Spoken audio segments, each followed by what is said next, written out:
Shalom teman-teman, dengan saya Mida dari kelas komunikasi. Saat ini saya akan menjelaskan secara singkat penjelasan materi tentang komunikasi. Komunikasi adalah hal yang tidak dapat lepas dalam kehidupan kita.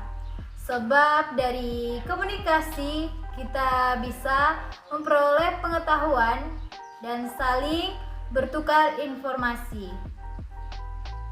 Dalam mata kuliah komunikasi ini kita akan mempelajari banyak hal dari komunikasi dan langkah-langkah bagaimana menjadi seorang komunikator yang baik. Pertama, kita masuk dalam pengertian komunikasi. Apa sih pengertian dari komunikasi itu? Komunikasi dalam kamus besar atau menurut dalam kamus KBBI, komunikasi adalah pengiriman pesan yang dimaksud dapat dipahami dan dimengerti oleh pendengar serta bisa memberikan informasi bagi para pendengar. Bahkan yang lebih unik lagi, komunikasi adalah bukan apa yang disampaikan, melainkan apa yang dapat diterima oleh seseorang. Jadi komunikasi adalah penyampaian informasi oleh dua orang atau lebih yang dapat diterima baik oleh pendengar atau penerima informasi. Dalam mata kuliah komunikasi ini, kita akan dibawa untuk mengetahui macam-macam komunikasi. Nah, kita masuk dalam komunikasi dakwah. Komunikasi dakwah adalah suatu bentuk komunikasi yang khas di mana seseorang komunikator menyampaikan pesan-pesan yang bersumber atau sesuai dengan ajaran Injil dengan tujuan agar orang lain dapat menerima Injil Yesus sesuai dengan pesan-pesan yang disampaikan. Nah, selanjutnya kita masuk dalam komunikasi eksternal. Komunikasi eksternal adalah kegiatan komunikasi yang dilakukan secara dua arah, secara khusus diarahkan pada pihak internal dalam suatu komunitas, organisasi. Nah, selanjutnya kita masuk dalam komunikasi eksternal. Nah, komunikasi eksternal adalah kegiatan komunikasi yang dilakukan secara dua arah, secara khusus diarahkan pada pihak eksternal dalam suatu komunitas, organisasi, atau perusahaan. Komunikasi eksternal memiliki tujuan memfokuskan pembicaraan anggota komunitas untuk membangun kedekatan internal. Nah, kita masuk dalam komunikasi eksternal. Nah, apa sih arti dari komunikasi eksternal ini?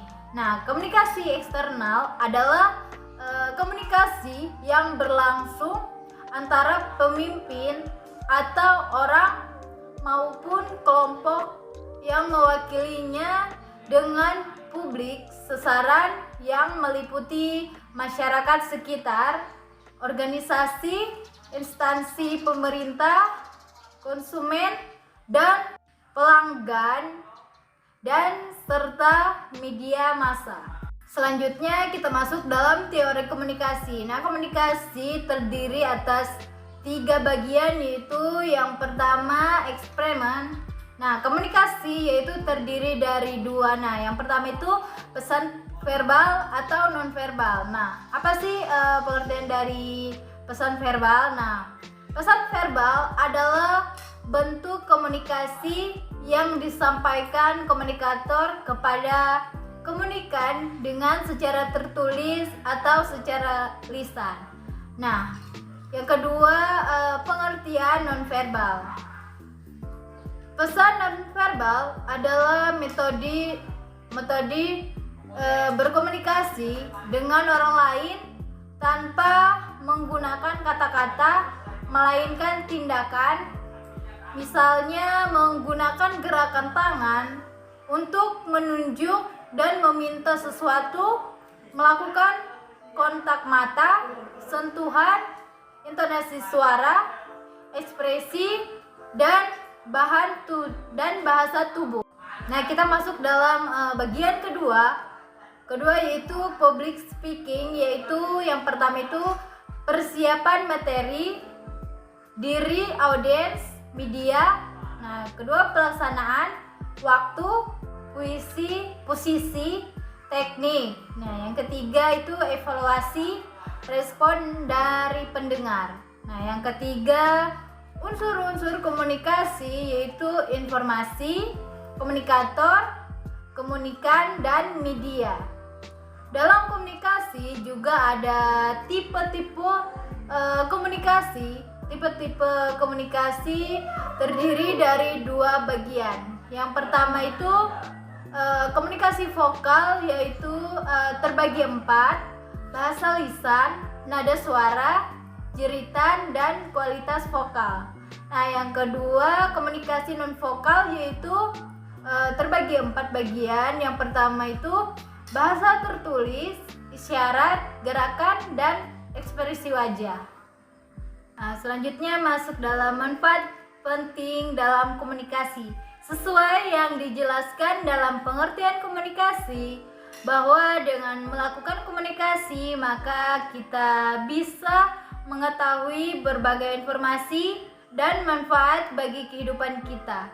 Selain itu, komunikasi juga memiliki manfaat penting antara lain sebagai berikut. Nah, manfaat dari komunikasi ini terbagi atas 4 bagian. Yang pertama, memahami semua informasi yang dibutuhkan.